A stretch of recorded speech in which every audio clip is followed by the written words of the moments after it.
여러분 안녕하십니까? 내외방송 뉴스입니다.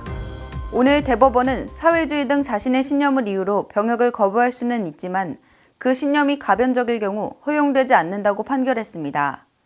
양심적 병역 거부를 신청한 나단 씨는 지난 2020년 사회주의자로서 자본가의 이익만을 대변하는 국가의 폭력기구인 군대라는 조직에 입영할 수 없다며 대체역 편입 신청을 했습니다.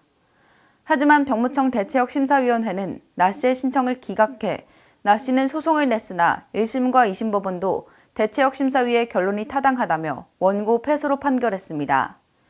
2심 재판부는 원고의 사회주의 신념은 유동적이거나 가변적인 것으로서 대체역 편입 신청의 이유가 되는 양심에 이르는 것이라고 볼 수 없다고 밝혔습니다.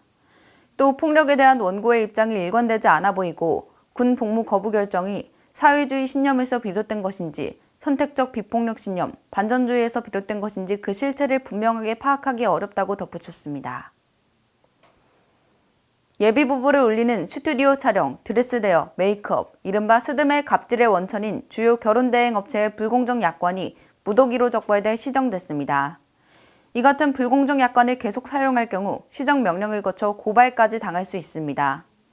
공정거래위원회는 오늘 소비자 피해가 많았던 18개 결혼준비 대행업체에 이용 약관을 심사한 결과 총 6개 유형의 불공정 약관 조항을 발견해 시정하도록 했다고 밝혔습니다.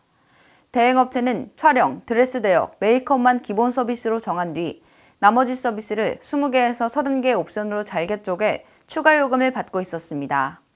공정위는 이 가운데 사진 파일 구입비, 드레스 피팅비, 메이크업 얼리 스타트비는 기본 제공 서비스 약관에 포함해야 한다고 판단했습니다.